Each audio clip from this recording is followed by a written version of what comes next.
Tov, alors on y va. Chirut ou Beu Chametz, qui veut dire liberté et brûler le Chametz. Exterminer le Chametz, faire disparaître le Chametz. A priori, on ne voit pas tellement le rapport qu'il puisse avoir entre le fait d'être un homme libre ou un peuple libre et de faire en sorte d'annihiler totalement tout le vin dans nos propriétés. C'est ce qu'il m'a expliqué.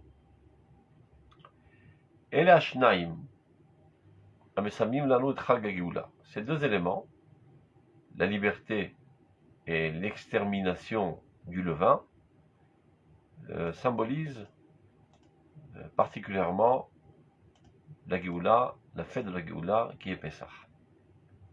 Zman Chirutenu, qui est le temps de notre liberté, comme on l'avait longuement expliqué la fois précédente. Il ne s'agit pas seulement de commémorer un événement historique, mais carrément d'intégrer un flux divin libérateur. Qui ce flux avait commencé déjà depuis la nuit des temps. C'était prédisposé que le Tetvav Nissan est fait pour libérer. Tout doit être libéré. Toute petitesse, toute limite, toute idiotie, toute oppression au niveau national ou individuel, au sein du couple, dans les relations parentales, etc. Tout ce qui est étranglant, étouffant, a de fortes chances d'être libéré pendant cette période de Pessah. Tov. C'est-à-dire, le long des générations, qu'est-ce que nous sommes censés apprendre de ces deux sujets-là, qui sont liés l'un à l'autre? La liberté et le fait de brûler le Hamet, de faire disparaître tout le vin de nos propriétés.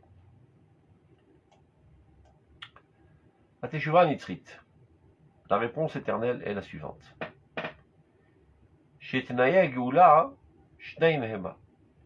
Les conditions pour être libérés dépendent de deux facteurs. Acherut ha'atzmit, la liberté essentielle, dont on avait parlé longuement la fois précédente. C'est pas seulement une question de statut, mais une liberté d'esprit, de ne pas agir en fonction de qu'en dira-t-on, de plaire aux autres, d'être conforme à certaines normes, etc. C'est totalement libre. Cherut ha'atzmit, donc la liberté essentielle, j'appelle ça. Cherut haguf ekol she'ibud zar, la liberté du corps de tout asservissement étranger, que ce soit de la part de facteurs humains, des gens qui m'oppriment, ou bien de mes faiblesses corporelles. Ça veut dire, j'ai décidé de faire ceci, mais mon corps me dit, eh ben non, je suis fatigué, on ne fera pas ceci aujourd'hui. Eh ben je dirai à mon corps, mon pote, c'est pas toi qui vas décider à ma place quoi faire. Ben tu te renforceras pour la bonne cause. J'ai décidé de faire ceci, et mon corps me dit, mais j'ai faim. Eh ben tu attendras patiemment, quand j'aurai le temps, je te nourrirai. Et en aucun cas, être sous la botte des besoins, ou bien des envies, des caprices de mon corps. Donc, Cherut haguf, liberté du corps de tout asservissement étranger. Mikol she'ibud hakofeh etzelem elokim asher ba'adam, c'est-à-dire de tout asservissement qui viendrait étouffer, opprimer l'image divine qui se trouve dans l'homme et qui fait l'homme. C'est-à-dire notre différence avec les autres créatures, c'est le fait que nous, on est à l'image de Dieu. Qu'est-ce que ça veut dire qu'on a l'image de Dieu? Que la divinité apparaît en nous de manière bien plus intense, de manière à nous donner des capacités totalement autres que les autres créatures, ne serait-ce que la capacité intellectuelle, la capacité de communiquer avec des mots, l'abstraction, etc. Tout ça, c'est du fait qu'on a en nous Tselem Elokim. Le Rambam il dit, dire le symptôme essentiel, l'expression essentielle du Tselem Elokim, c'est le Sechel. Le fait qu'on ait une capacité intellectuelle que les autres créatures n'ont pas. Donc, tout asservissement qui viendrait étouffer, opprimer ces dimensions divines qu'on a en nous, Diot Meshoabad l'école Kohacher ou Mori de Terko, et de s'asservir à tout facteur, toute force qui viendrait rabaisser la valeur de l'homme, et Tiferet Bulato, la splendeur de sa grandeur, va drat kocho, et la magnificence de sa sainteté qu'il y a dans l'homme. Ve'achirut azot, cette liberté, et la niknet qui va l'aider cheruta shel haneshama, ne peut être acquise que par la liberté de l'âme. Ça vient résumer ce qu'on avait appris la semaine dernière. C'est-à-dire seulement lorsque tu te comportes en adéquation totale avec la volonté de ton âme, on peut dire que tu es un homme libre. Car n'oublions pas que ton moi n'est autre que ton âme. Il n'y a qu'à voir, dès que ton âme se retire de ton corps, ben tu te dégonfles, on te jette dans un trou et tu te décomposes. Donc ta véritable essence, ton moi, ta personne, c'est ton âme. Donc qu'est-ce que ça veut dire d'être un homme libre? Ben, de me comporter selon ma propre nature et non pas selon toutes sortes de directives qui viennent de facteurs étrangers.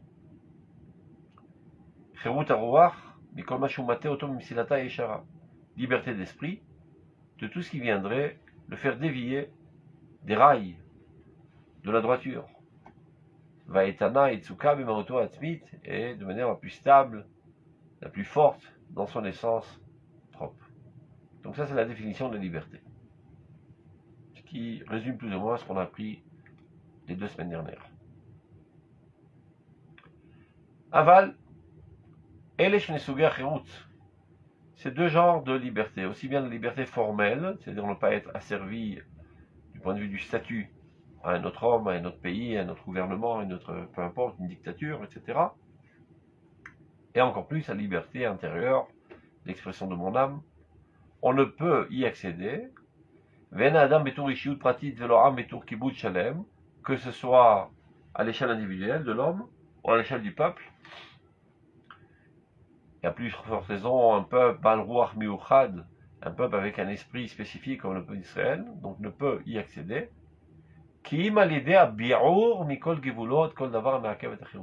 Seulement par le biais de l'extermination de tous nos, on peut dire notre résidence, de toute notre appartenance, de tout ce qui est levain.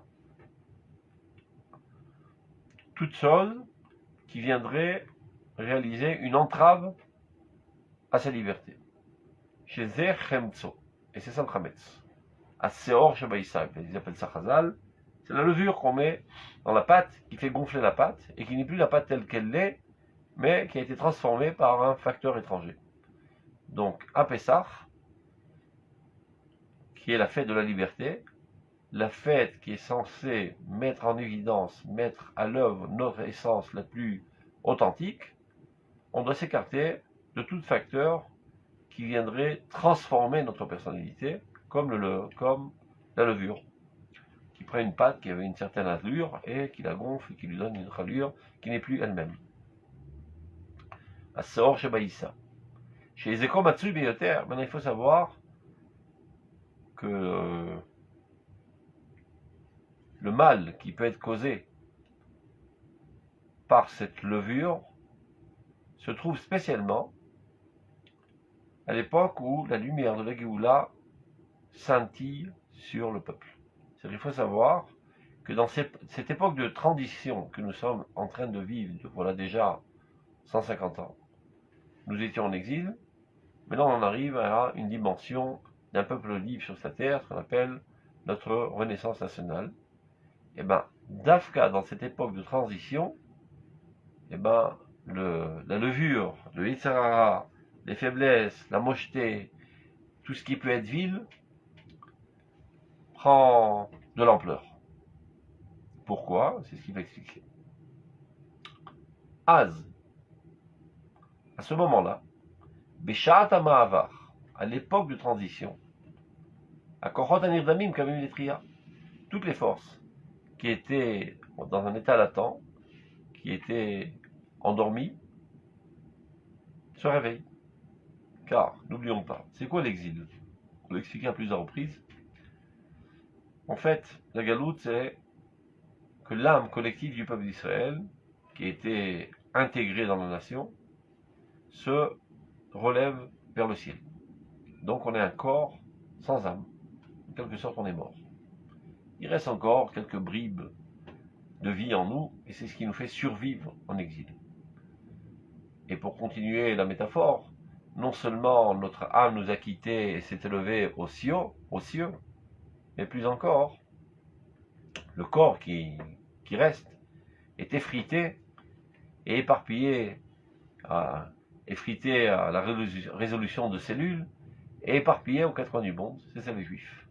Les Juifs qui sont éparpillés aux quatre coins du monde, ce sont les cellules qui constituaient ce corps national israélien dans lequel se trouvait l'âme qui s'appelle la Shekhinah, la résidence divine dans ce monde, qui n'est autre que l'âme d'Israël. Donc en quelque sorte, toutes les forces n'étaient plus en nous, on était presque morts. Et c'est quoi la Géoula? Mekabes Nitriam Israël, Dieu réunit les exilés d'Israël en Eretz Israël, et la suite, Machazir Shechinato Letzion. Il ramène sa Shechina à Tzion, qui vient réintégrer le peuple d'Israël. Donc on parle de ressusciter un mort, carrément. Triat Ametim. C'est Triat Ametim, la résurrection des morts, mais pas à l'échelle des individus, mais à l'échelle du collectif, de la nation. Donc toutes les forces qui étaient totalement endormies, en léthargie totale, voilà que maintenant reviennent à la vie. Dans l'homme, comme dans la nation, il y a toutes sortes de forces. Il y a des forces constructives, il y a aussi des forces destructives. Il y a des forces propres et nobles, il y a aussi des forces sales et viles. On n'y peut rien. Tel est l'homme, telle est la nation. Selon la théorie de Darwin, on descendrait du singe. On peut comprendre qu'il y a en nous encore quelques résidus de l'agressivité, de l'animosité du singe duquel on descend, qui se trouve encore dans les bas-fonds du baril de notre personnalité, aussi bien individuelle que collective. Donc jusqu'à là, tout est endormi.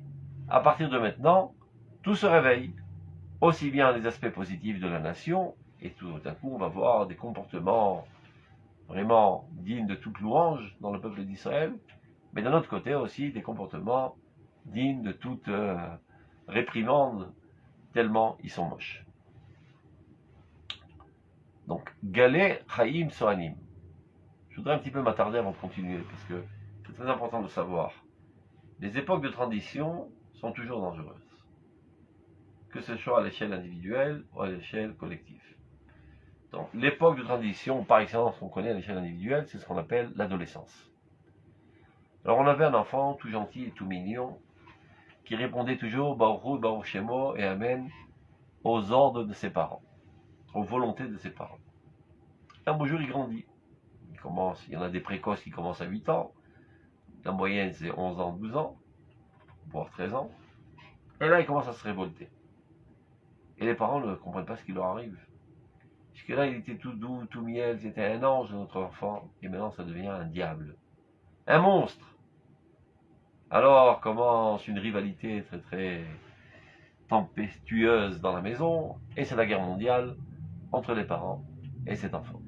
Le pauvre enfant, il ne sait pas quoi faire, et plus on l'accable de réprimande et de colère, et plus ça l'énerve, et plus il réagit avec fureur, et plus ceci excite davantage la fureur et la colère des parents, et ça devient vraiment la bombe atomique au sein de la famille. Tout ça découle du fait que les parents étaient inavertis. Comme si qu'ils n'avaient pas vu à droite et à gauche que c'est le cas dans toutes les familles. Au moment où tu te maries, sache que tu vas mettre au monde un enfant et que dans 8-9 ans, il y aura une crise. Donc prépare-toi comme il faut à cette crise. Et qu'elle ne devienne pas de manière soudaine et que tu réagisses en colère. Il faut savoir pourquoi ça arrive. Jusqu'à présent, l'enfant n'avait pas une conscience de son moi en tant qu'une entité indépendante. Mais il se sentait comme un des membres de sa maman ou de son papa, ou des deux ensemble. D'ailleurs, il est toujours attaché au jupon de sa mère. Maman, maman, maman, il rentre à la maison, où est maman, où est maman, et si maman n'est pas là, il sent un vide total dans la maison, au bord du désespoir. Faites attention, la première question qu'un enfant pose lorsqu'il rentre à la maison, où est maman? Il ne peut pas vivre sans sa maman, c'est le cordon ombilical a été coupé peut-être biologiquement parlant, mais psychologiquement parlant, il est encore bien là. La maman, c'est l'âme de la maison. Puisque le papa qui est un touriste, qui vient de temps en autre et qui s'en va. Et bien voilà que maintenant, il arrive à son indépendance, il commence à avoir une conscience de son moi, et donc il ne veut plus être subordonné à une autre autorité, il veut arriver à son indépendance. Il ne sait pas trop comment le faire. Donc la première chose qu'il fait, c'est de dire non à tout. Tout ce qu'on lui dit, il dit le contraire. Et bien, au lieu de s'énerver, les parents doivent accompagner cette période difficile, complexe de cet enfant avec beaucoup d'amour. Et surtout beaucoup d'explications. Parce qu'en fait, tout ce qu'il avait fait jusqu'à présent de manière instinctive, intuitive, ou bien par obéissance, maintenant il cherche à comprendre. Alors c'est vrai que comme son ego commence à s'hypertrophier, à gonfler, il n'est pas à même de dire à ses parents, écoutez chers parents, vous êtes très intelligents et moi je suis un nul, je vous en prie, expliquez-moi. Donc il a une autre approche. Il pose des questions avec insolence. Alors il est capable de dire, à quoi ça sert la synagogue? C'est des idioties? Alors le père est effrayé de cette réaction moche, il s'énerve et fout deux paires de claques. Et tu crois qu'en lui foutant deux paires de claques, ça va lui faire comprendre, et enfin, ça va donner une réponse à sa question qui est très pertinente. Il cherche à savoir à quoi ça sert la synagogue. Pourquoi tu vas à la synagogue?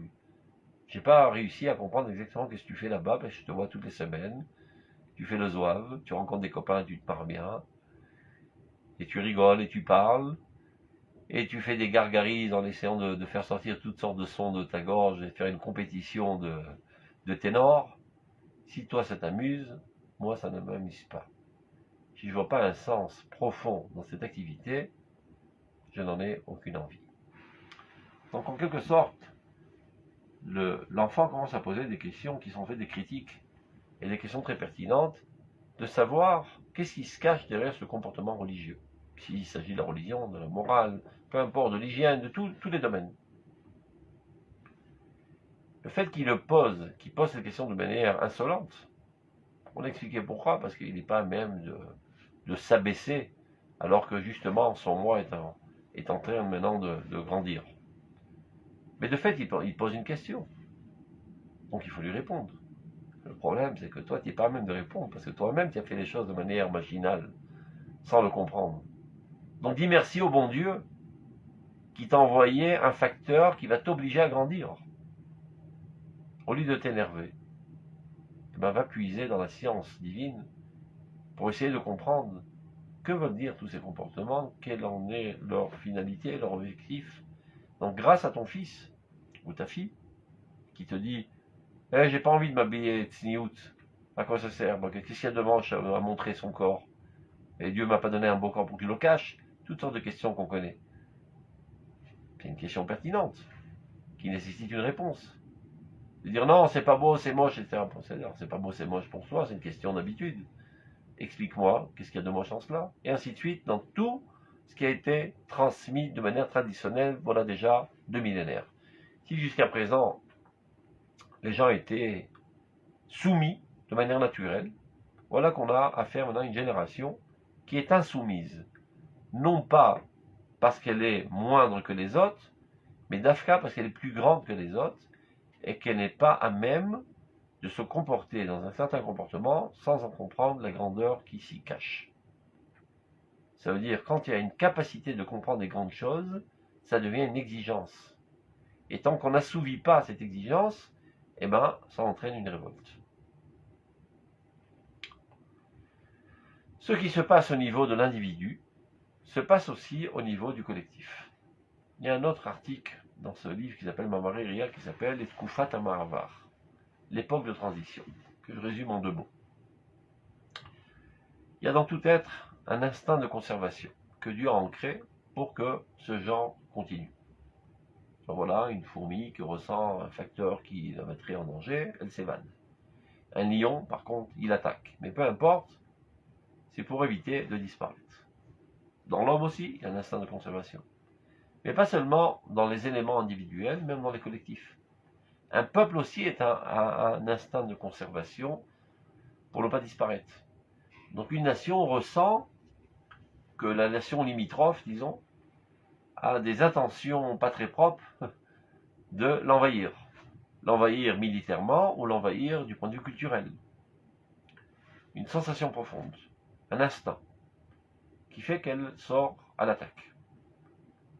Et qui a fait ça? C'est Dieu qui a fait ça pour que cette nation persiste. Et bien le peuple d'Israël aussi est un collectif. Et n'oublions pas que Dieu l'a envoyé en exil pour le guérir de sa maladie. Mais là-bas, il risque de périr totalement, de disparaître, d'être assimilé totalement à son environnement. Qu'a fait Dieu pour ne pas que le peuple disparaisse? Eh bien, il a ancré en lui un instinct de conservation aussi, qui l'amène à s'agripper aux mitzvot. Pendant 2000 ans, dans cet océan en tempête de l'exil, comment se fait-il qu'on n'a pas sombré et disparu? Eh bien, chacun s'est accroché à une poutre, qui était une mitzvah, qui lui a permis de flotter et d'avoir la tête en dehors de l'eau et de subsister à l'exil si long. Et véritablement, les juifs qui existent aujourd'hui sont les descendants de ces juifs qui se sont agrippés aux mitzvot. Ceux qui ont choisi de ne pas s'agripper aux mitzvot ont disparu. Vous voyez qu'aujourd'hui, on n'est que 15 millions de juifs. Donc, la Shoah a décimé encore 7 millions, alors disons 22 millions de juifs. Ajoutons, je ne sais pas, la naissance qui aurait eu lieu depuis l'époque, on aurait été, disons, 30 millions de juifs. C'est très très peu pour 3 000 ans d'existence. Si on compare par exemple au peuple chinois, qui lui aussi est antique, ils sont 1 milliard. Alors pourquoi on n'est pas 1 milliard de juifs? Où ils sont passés les 900 millions? 900? Non, c'est 30 millions, donc faites la différence. 1 milliard moins 30 millions, ça doit faire 970. 970 millions, on aurait dû l'être. Où ils sont tous les juifs? Ils ont disparu. Ceux qui se sont agrippés aux mitzvot, ne serait-ce qu'une seule mitzvah même, ne serait-ce qu'une seule attache à la communauté juive, d'arriver à Yom Kippour à la synagogue, ou même pas tout Yom Kippour, arriver seulement à la Neila, à la Berkat Kohanim par exemple. C'est ça ce qui a maintenu leur judaïcité. Et ceci était le fruit d'un instinct. C'est pas qu'ils ont compris, intellectuellement parlant, que si je ne m'agrippe pas aux mitzvot, je vais disparaître. C'est un instinct très fort, donc il y en a qui sont allés contre leur instinct, mais l'instinct existait, qui a fait que les juifs se sont agrippés aux mitzvot. Mais qu'est-ce qui arrive à l'instinct quand il y a une croissance de l'intellectualisme? Automatiquement, il s'affaiblit. Il n'y a qu'à voir, si on compare l'animal à l'être humain, où il y a plus d'instinct chez l'animal. Nous, on peut rester ici en train de discuter gentiment, et tout d'un coup, un volcan qui explose, et la lave nous recouvre, et on devient des statues de pierre. Ça n'arrivera jamais aux animaux. Ils reniflent, bien avant que le volcan éclate, et ils s'évadent. Même si c'est des petits insectes microscopiques, ils s'évadent déjà quelques jours à l'avance. Instinctivement, ils ressentent qu'il y a un danger imminent, et ils s'en vont. Les humains, qui ont, eux, une dimension intellectuelle bien plus haute que les animaux, ça vient au détriment de l'instinct. Eh bien, nous savons tous que déjà depuis environ 100 ans, 100 ans, 200 ans, il y a une explosion de l'intellectualisme dans le monde entier. Jusqu'à il n'y a pas très longtemps, la quasi-totalité de l'humanité était inalphabète, illettrée. Pas besoin de le chercher très loin. Par exemple, ma maman de mémoire bénie, elle est arrivée au CM2. Elle se sentait déjà un génie. Et d'ailleurs, elle nous narguait, elle nous disait, notre certificat d'études en CM2, il était bien plus élevé que votre bac. Top, c'est-à-dire. Ma grand-mère, je ne suis pas sûr qu'elle a vu la porte de l'école, Bichlal. Et je ne suis pas quelqu'un qui a 1000 ans d'existence. J'ai environ 60 ans. Donc ma grand-mère, c'est une histoire d'il y a 100 ans. Jusqu'à il y a 100 ans, eh ben, pas tout le monde était lettré. Aujourd'hui, tout le monde est lettré. Tout le monde a au moins le bac, voire Torah Rishon, Torah Sheni. C'est-à-dire le diplôme, premier diplôme, après doctorat, etc. Et ça va en croissance constante. Donc il y a une explosion de l'intellectualisme dans le monde entier. Ce phénomène bénéfique, positif, entraîne avec lui un effet secondaire non souhaitable. C'est qu'il vient au détriment de l'instinct. Ça rabaisse l'activité de l'instinct. Et c'est un phénomène mondial. Dans ce phénomène mondial se trouve aussi le peuple d'Israël, qui pendant 2000 ans d'exil, lui aussi, agissait religieusement de manière instinctive, sans trop poser de questions. La fille, vous voyez comment sa mère, je sais pas, trempait la viande dans l'eau pour la cachériser, la mettre dans le sel, elle faisait pareil. Sans poser de questions, pourquoi on fait comme ça, de son point de vue, c'était comme une partie de la recette. Elle voyait sa maman aller au mikvé, ben elle allait aussi à la mikvé sans trop poser de questions. Instinctivement. Et tous les comportements religieux étaient instinctifs. Évidemment, je ne parle pas des grandes lumières du peuple d'Israël, les grands talmidei chachamim, je parle de monsieur tout le monde. Et voilà qu'il y a une explosion de l'intellectualisme. Donc, l'instinct s'affaiblit. Donc, on ne s'agrippe plus aux mitzvot.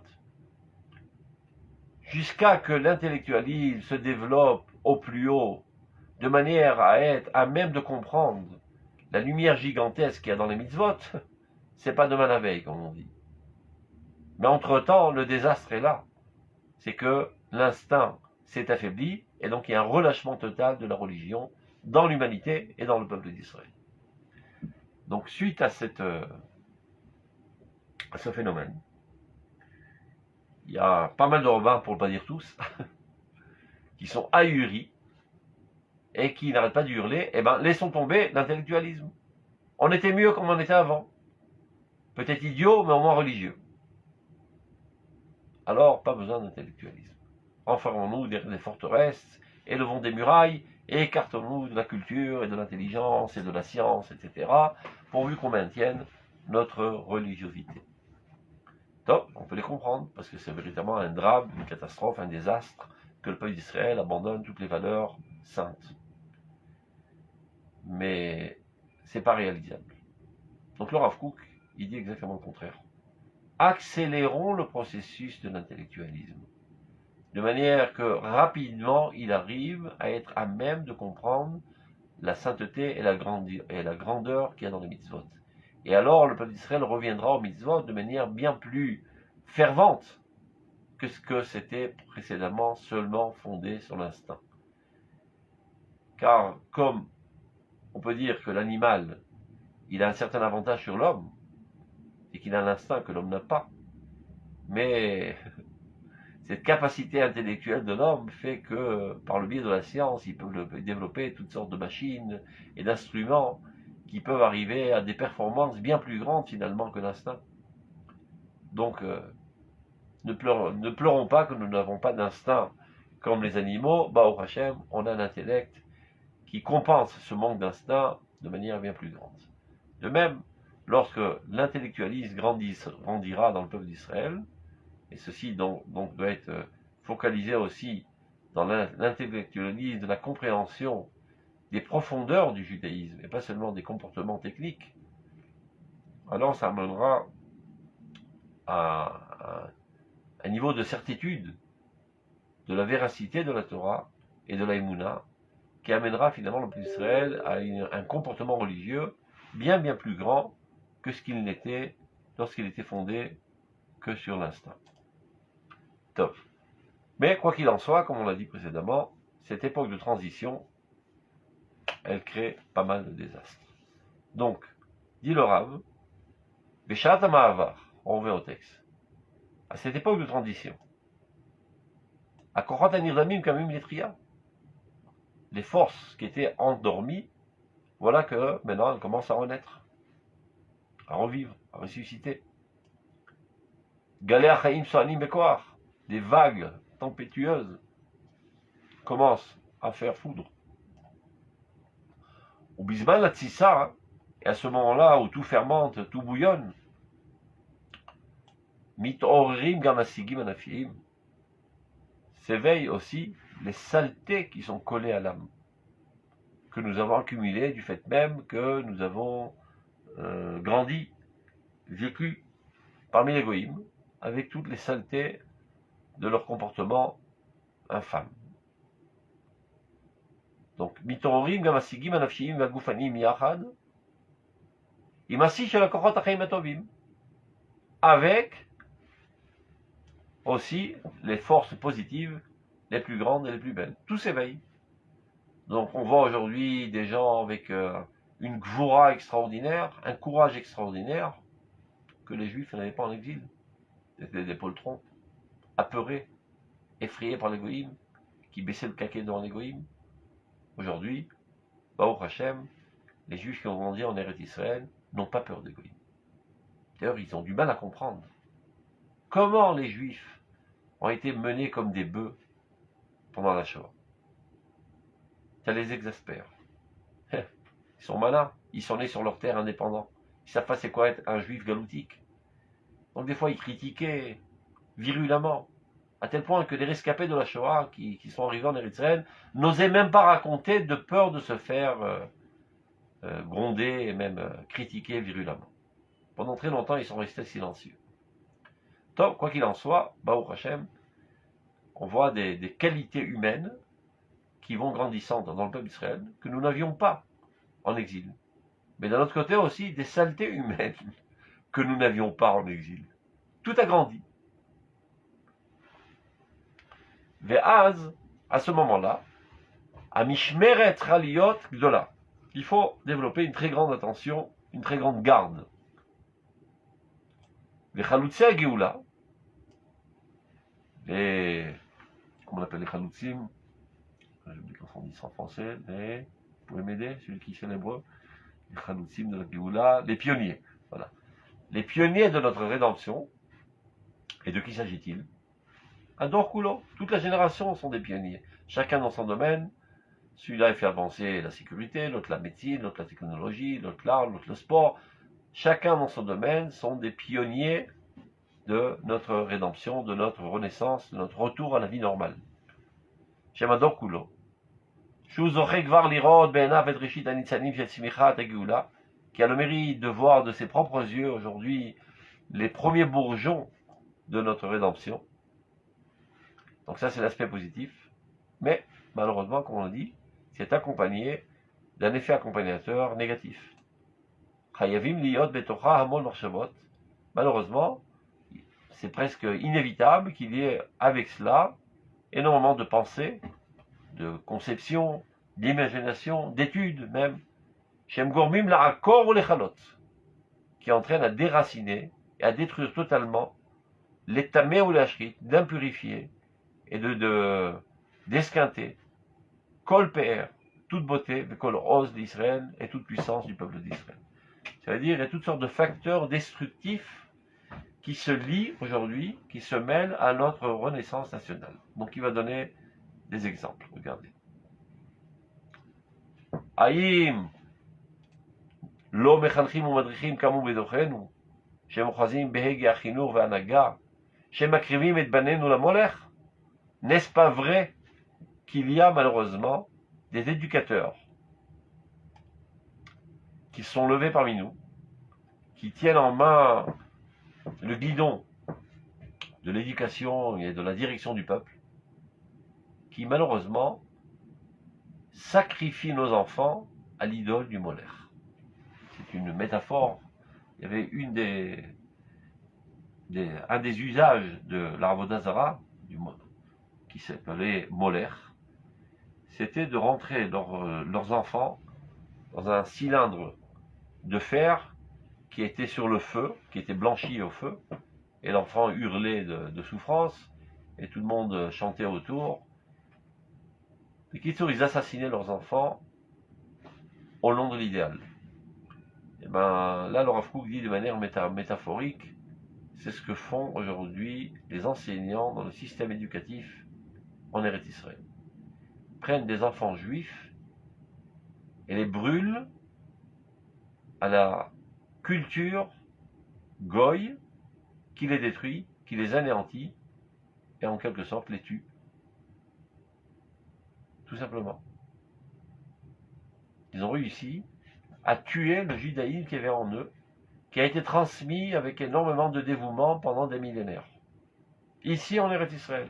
Et ici, Dafka, au moment où la Géoula est à vitesse grande V.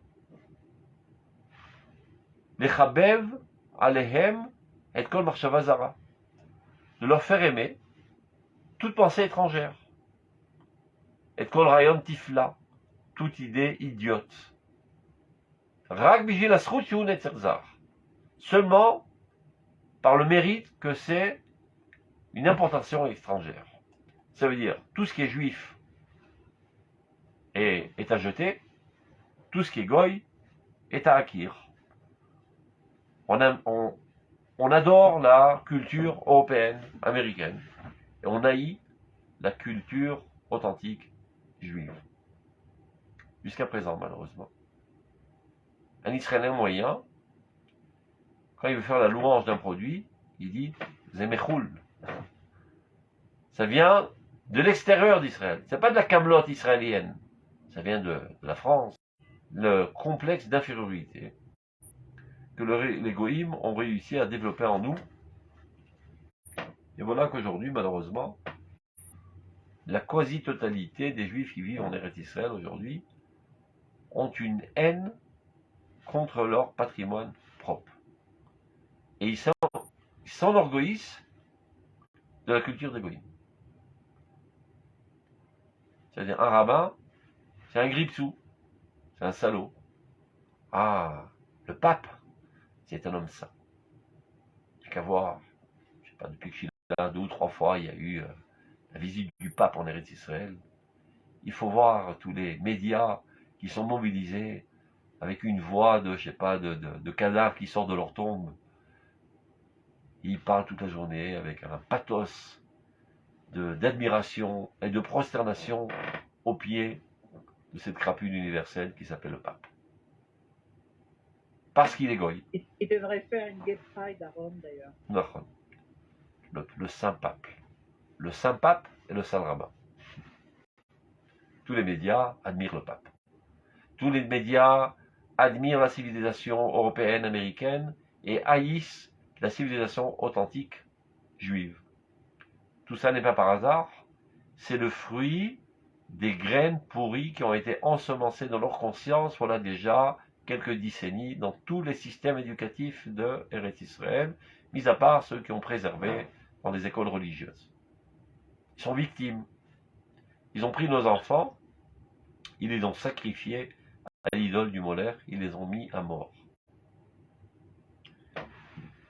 Donc, ça c'était il y a 100 ans. Mais malheureusement ça continue aujourd'hui dans les médias, ça continue dans les sites, ça continue partout. Comment le Rav Kook était visionnaire. Le Rav Kook était un très grand visionnaire qui était capable de voir la Géoula bien qu'elle soit enveloppée de Touma. Alors que les autres rabbins ont été, stupéfaits, effrayés. Et c'est pour ça qu'ils s'appellent les effrayés, d'ailleurs, les Haredim, qui veut dire les effrayés. Effrayés de la mocheté de la civilisation israélienne, et donc ils se sont écartés du mouvement sioniste.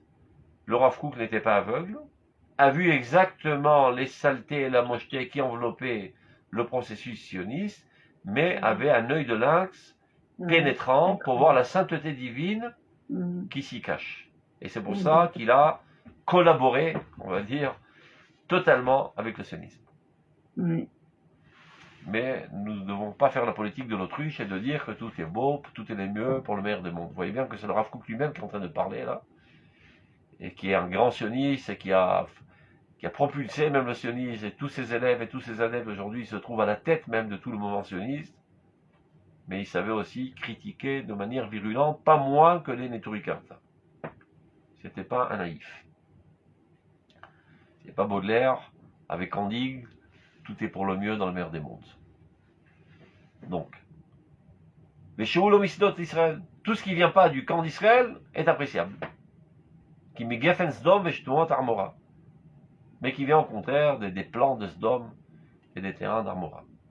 Malheureusement, c'est ce qui a fait écarter la quasi-totalité du peuple d'Israël en Eretz Israël, de la tradition, de la foi, de la crainte de Dieu, etc. Ce sont ces enseignants, dans ce qu'ils appelaient à l'époque la Gymnasia Yehudit, etc. Ce sont toutes sortes d'organismes, des écoles, etc.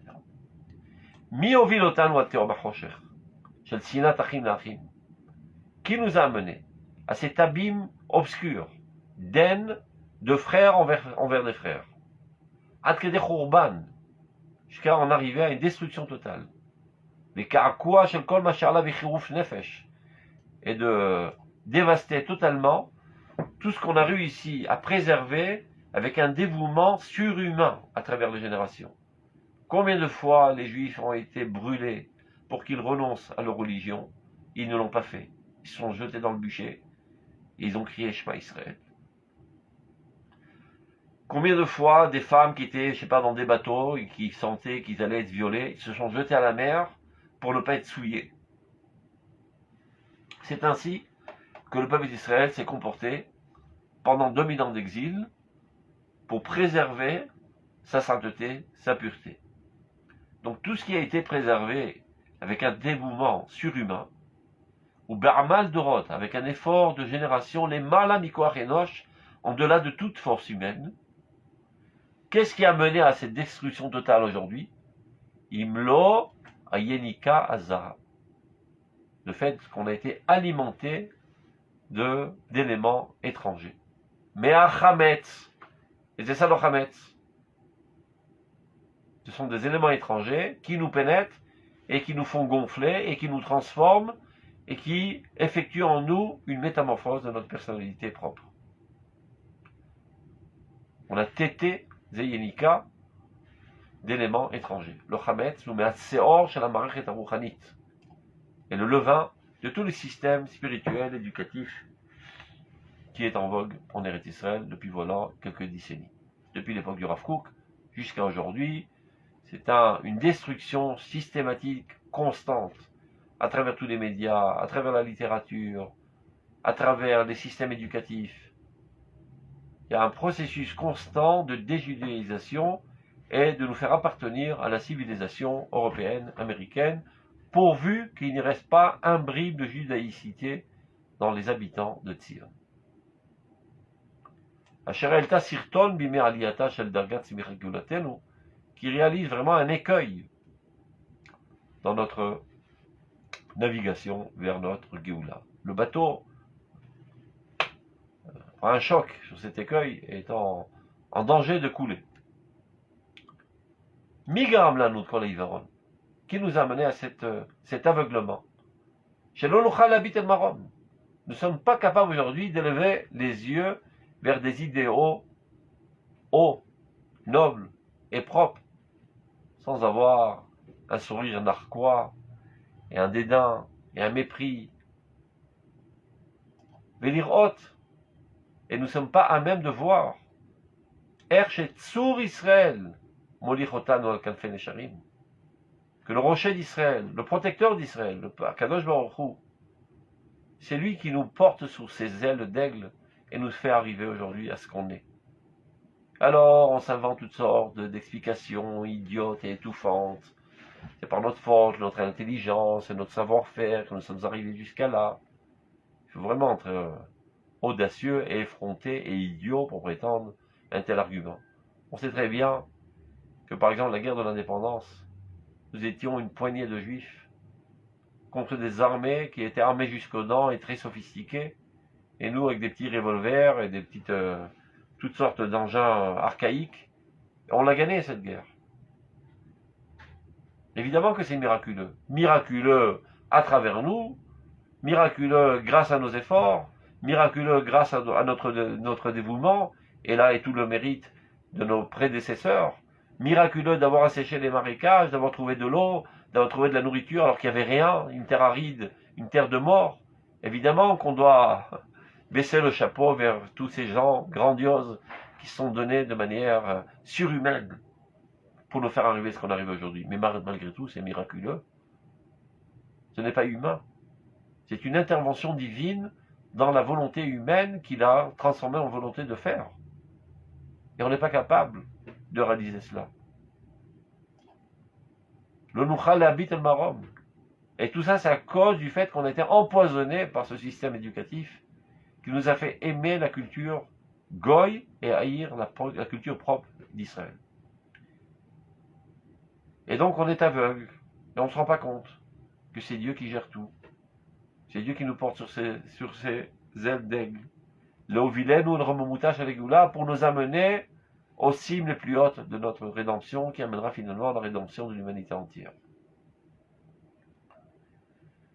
C'est important de le dire car aujourd'hui il y a des gens qui commencent à m'énerver. Je m'énerve pas facilement, mais là ils ont réussi vraiment à m'énerver.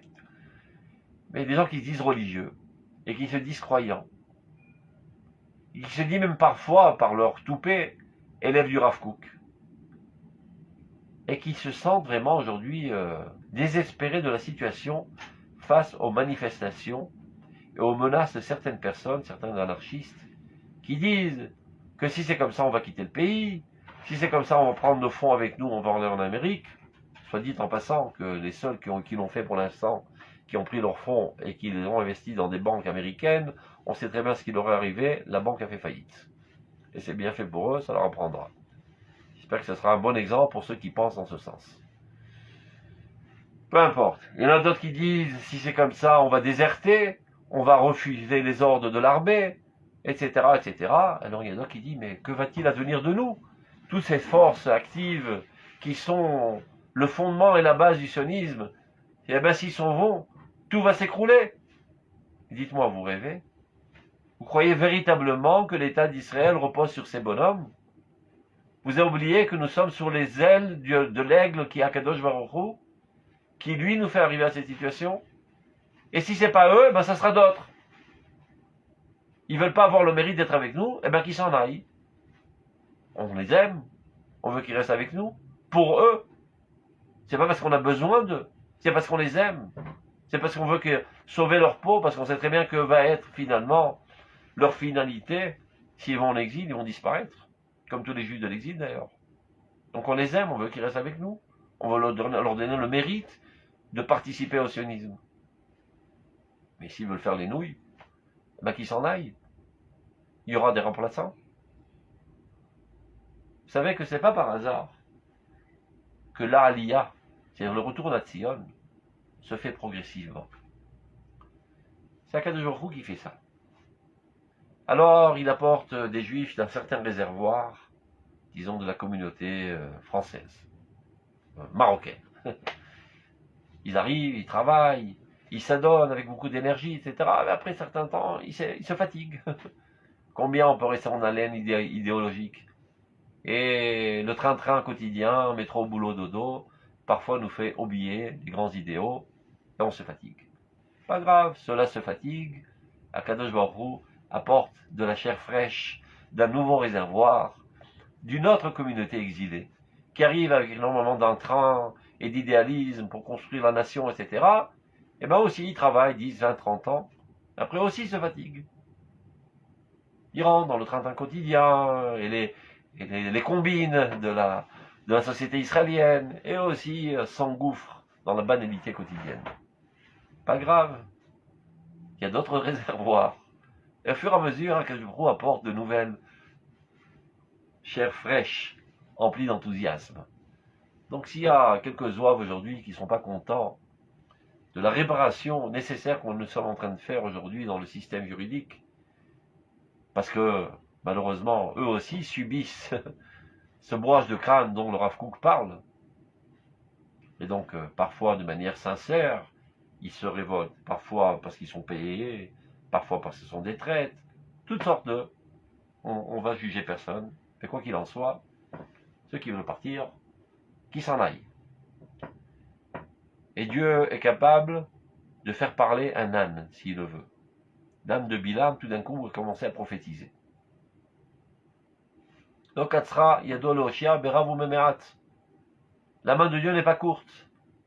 Il peut délivrer avec des grandes forces, ou même avec des petites forces. Alors il y en a qui sont aptes, il y en a qui sont intelligents, il y en a qui ont le sens de l'organisation, etc. Dieu s'en sert pour faire avancer la Géoula. Et s'il n'y en a pas, alors il n'y aura pas de Géoula. S'il n'y a pas M. Sonnenblick qui a étudié à l'université en Europe, qui a plus de capacité intellectuelle et d'organisation que M. je sais pas, Bouzaglou, qui débarque du Mélar du Maroc, eh ben c'est pas grave, Dieu apportera la Géoula avec M. Bouzaglou. Il le rendra intelligent. Il interviendra dans sa volonté, le transformer en une volonté de faire, une capacité intellectuelle et aussi une capacité d'organisation. Quand Moshe Rabbeinu a dit « Eh bon Dieu, je suis pas capable moi de gérer la situation, je bégaye. Et comment je vais faire des discours enthousiasmants si je bégaye ?» Il dit à Kadosh Baruch Hu, mais qui a donné la bouche à l'homme? Mais qu'est-ce que ça veut dire, cette réaction idiote? Qui a donné la bouche? Même un muet peut le faire parler. Même un incapable, il peut le rendre capable.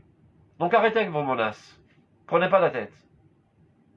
Remerciez Dieu et remerciez le peuple d'Israël qui vous a donné la possibilité et l'honneur de contribuer au sionisme. Vous voulez plus? Tant pis pour vous. Vous serez les seuls perdants.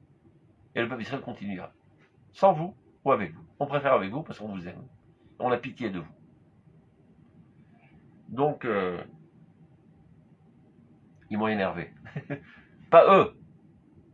Eux, on les comprend, les pauvres. Ils ont subi un broche de crâne, ils continuent de subir un broche de crâne constant tous les jours, 100 000 fois par jour, par tous les médias, etc. Et ils croient que les médias, c'est Torah Missinaï. Je vois rien. Ils ont dit à la télévision, donc c'est la vérité absolue. N'importe quel idiot peut passer devant une caméra et dire ce qu'il a envie, et faire du maquillage, et parler dans un ton assertif. Et donc on a l'impression que ce qu'il dit, c'est une vérité absolue. Il suffit d'être un bon acteur. Donc envers eux, j'ai pas tellement de critiques. Mais des gens qui ont étudié la Torah, des gens qui se disent être des mains minimes, et de plus qui se disent être les élèves du Rav Kook. Mais quand la dernière fois ils ont ouvert le livre de Roth, pour arriver à de telles sottises, d'être véritablement effrayés de la situation, à Dieu ne plaise. Qui retourne au Beth Midrash et qui réétudie au Roth profondément, et ça les calmera. Donc il ne faut pas oublier, c'est ce qu'il dit, l'Irot erchet tsur Israël molichotan al kenfen mesharim. Qui nous a menés jusqu'à là, dans cette réussite éclatante? C'est le protecteur d'Israël, qui lui nous porte sur ses ailes. Léo Vilenu el Romumuta shel Géoula, pour nous amener au summum de la Géoula. Donc, Rakimanachnu mitzidenu nitnarer. Donc, ce qui nous reste à faire aujourd'hui, c'est de nous épouster. Voilà, en rapport avec le nettoyage de Pessah, on époussette le tapis de toutes les comment on appelle ça, pirourim, les grains de Hametz. Et bien nous aussi, on doit épousseter notre personnalité de tous les grains de culture européenne qu'on a intégrés en nous et retourner à notre essence propre. Et ce n'est qu'alors qu'on pourra être des hommes libres et un peuple libre sur notre terre.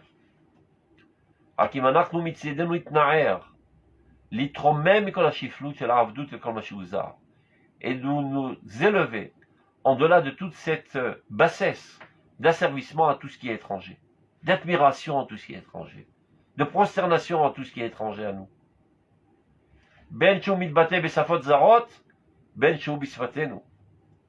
Que ceci soit exprimé dans d'autres langues, en anglais, en italien ou en français, ou bien que ce soit exprimé en hébreu.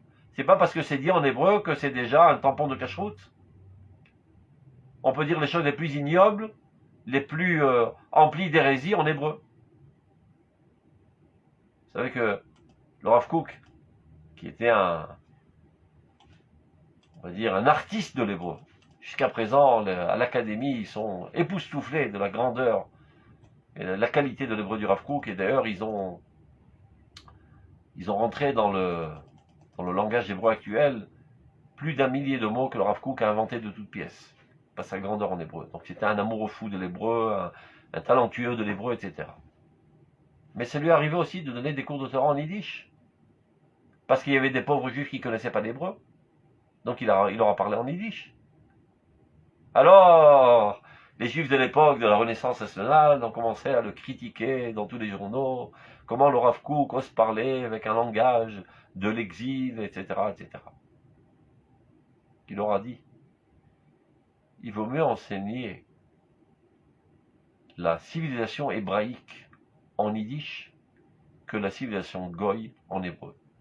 Quand je parle en yiddish de Torah, c'est plus hébreu que votre soi-disant hébreu qui fait véhiculer des éléments de kfira, d'hérésie. Donc c'est pour ça qu'il dit, élevons-nous de toute bassesse, d'asservissement à tout ce qui est étranger, qu'il soit dit dans des langues étrangères, ou bien que ceci soit dit dans notre propre langue, en la Shon HaKodesh.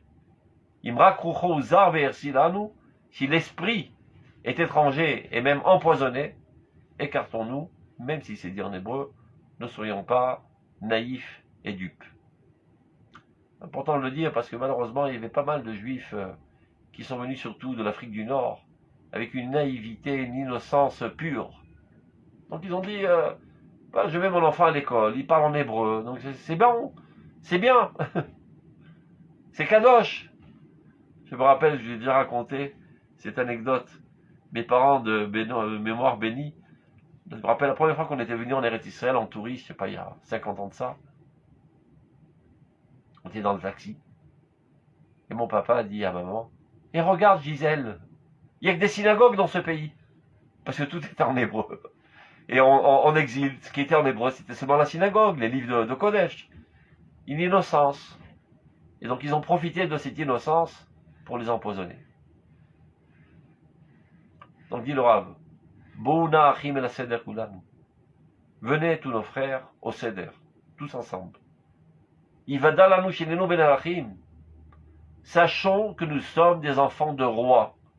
Pas besoin d'aller lécher les bottes des goïms et de ramasser des miettes sous les tables de la culture européenne et américaine. Nous avons notre propre culture qui est une culture royale, qui est la culture la plus élevée du monde qu'on a reçue du créateur du monde. Nous sommes le peuple pour qui la liberté est son sort éternel et sa vocation éternelle. L'Oreved d'Israël, le peuple d'Israël n'est pas un esclave, mais l'Oïlid Bait n'est pas un enfant qui est né de manière inégale à la maison. À l'époque, il y avait toutes sortes d'esclaves masculins et féminins et toutes sortes de concubinages pas très propres. De temps en temps, il y a un enfant qui naissait. On n'est pas de cette came, nous. Mais l'Oïl Abouz, ils ne sont pas là pour être dédaignés et méprisés. Depuis l'époque où le peuple d'Israël a élevé l'étendard de la liberté, le jour où il est sorti d'Égypte, et c'est la fête de la liberté, et Degel HaCherut, ou Biur HaChametz, l'extermination, l'annulation totale du Hametz, qui est, comme on vient de dire, les influences étrangères qui pénètrent malheureusement le peuple d'Israël en Eretz Israël. Ou Biur HaChametz, Asher Yavu Kemaim Bikirbenu. Et ceci viendra finalement comme une eau qui va nous assouvir notre soif, ou kshemen batzmotenu, et comme de l'huile dans nos os, pour que la mécanique roule mieux. Cette force extraordinaire de cette entreprise sainte, qui est le sionisme. Le sionisme en tant que tel, c'est un mouvement saint. Les dirigeants sionistes, avec leur conception idiote, eux ne sont pas saints. Le sionisme, c'est le fait même que le peuple d'Israël revient sur sa terre. Et qui entreprend le sionisme? Akadosh Baruch Hu. Par l'intermédiaire de qui? De tout le monde. Des gens bien, des gens moyens, des gens moins bien, mais tous sont les serviteurs de Dieu de manière consciente ou inconsciente. Celui qui se tient à la tête du sionisme, c'est Akadosh Baruch Hu lui-même. Amarzir Shechinato les Tzion. Dieu ramène sa Shechina Tzion, et ça met les cœurs en effervescence, et ça éveille tous les esprits à retourner à Tzion. C'est Dieu qui éveille les cœurs. Par l'intermédiaire de qui? Toutes sortes de personnes. Donc il y a des gens qui s'approprient le sionisme et le rapetissent et l'étouffent à l'obscurité de leur conception, aux ténèbres de leur conception. Non, mais le MIFA lui-même, l'entreprise elle-même, elle est kadosh. Ça, c'est pas toujours compréhensible par tout le monde. Par exemple, les Haredim ont du mal à le comprendre. Comme ça enveloppé de saleté, donc tout est sale. C'est comme si on prend un Sefer Torah et on le trempe dans la boue. Est-ce que pour autant le Sefer Torah n'est plus saint? Le Sefer Torah, il est saint. Et malheur à celui qui l'a jeté dans la boue. Ou bien à celui qui se servirait d'un Sefer Torah pour fracasser la tête d'une autre personne. Est-ce que pour autant le Sefer Torah n'est plus saint? Le Sefer Torah, il est saint. Mais c'est idiot. Ça en est servi à mauvais escient. Le sionisme, c'est saint. C'est le saint des saints des saints des saints, le sionisme. Il y a des idiots qui s'en servent pour leur intérêt personnel, pour faire avancer leur carrière. Ils sont prêts à foutre le feu à la baraque pour retourner au pouvoir, comme ce qui se passe aujourd'hui. Des gens qui sont frustrés de savoir qu'ils n'ont aucune chance de manière électorale à retourner au pouvoir, donc ils foutent le feu à la baraque, ils sont prêts à foutre la zizanie, à mettre la haine des juifs contre les juifs. C'est des salauds qui se servent de la machine sioniste pour leur intérêt personnel. Mais c'est pas pour autant qu'on va dire que le sionisme a été impurifié. Le sionisme, il est Kodesh Kodashim. Il y a des idiots qui sont eux impurs et qui sont punis gravement par Akadosh Baruch Hu de s'être servi de ce cli si kadosh pour des objectifs si sales et civils. Donc, Bekaïmen ou Edvar Hashem. Au contraire, en appliquant de manière minutieuse la parole de Dieu, qui est lui Goël Israël, et personne d'autre. C'est lui le délivreur du peuple d'Israël, mais en l'âme va dans l'âme, de toujours à jamais. Goël Chazak Betochen. Il n'y a que Dieu qui est notre délivreur. Sans quoi, c'est la pire des fautes de dire la force de mes bras a fait toute cette réussite. Tu as le droit de le dire, à condition que tu n'oublies pas la fin du pasouk. Mais souviens-toi que c'est Dieu qui te donne la force de réussir toute cette entreprise. Dieu nous a ordonné de garder les matzot, de préserver les matzot pour ne pas qu'elles deviennent chametz. Tu as une pâte avec laquelle tu es censé faire une mitzvah de la matzah. Tu mets de la levure, ou bien tu la laisses gonfler, ça devient une avera. Il faut faire très attention de ne pas transformer ce processus qui est si grand, si grandiose, si sain, en élément destructif. Donc c'est lichement préserver la matzah, préserver notre essence propre, et ne pas laisser pénétrer toutes sortes d'éléments destructifs qui proviennent des civilisations environnantes. Shimru et Acherut. Préserver et garder la liberté propre du peuple d'Israël. Vedbiur Hametz. Et ceci doit se faire en éliminant le Hametz, en écartant de la mentalité du peuple d'Israël en Israël toute influence étrangère. Vigalou Meira, et c'est comme ça que vous pourrez être délivré très rapidement, Geoula Shelema, d'une délivrance parfaite. Donc, portez-vous bien, Shabbat Shalom, Pesach Kasher Vesamer, et je répète une dernière fois, ne vous asservissez pas au nettoyage, il n'y a aucun sens en cela. Arrivez en toute fraîcheur et en toute joie au Seder, et non pas crever comme des patates, et finalement la tête tombe dans l'assiette, et on ne peut pas participer au Seder.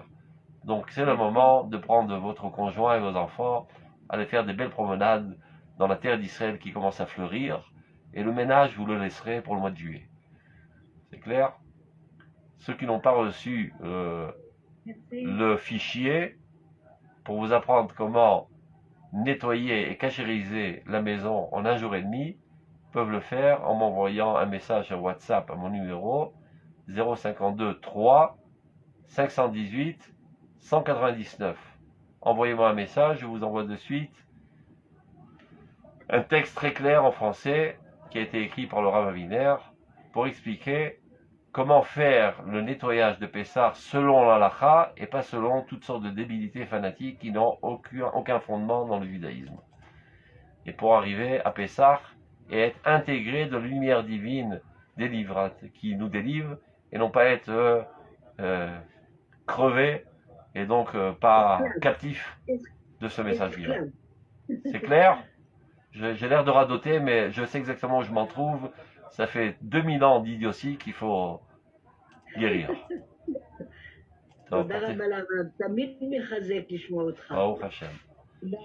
Shabbat Shalom. Vous pouvez nous redonner votre numéro de téléphone? Je redonne 052 3 518 099. Je rappelle pour ceux qui ne le savent pas, j'organise un séjour de Pessah de rêve. Vous voyez l'annonce עוד פעם, סליחה. Je répète, voilà, c'est marqué ici, vous voyez, en grand, en rouge, en bas. 052 3 518 199. Je peux vous l'envoyer en français et en hébreu. חודש טוב, רב. שבת Kol שלום. Tov, portez-vous bien. תודה רבה, חודש טוב. Chodesh Tov. Shabbat shalom, Au Chodesh tov. revoir. Recording stopped.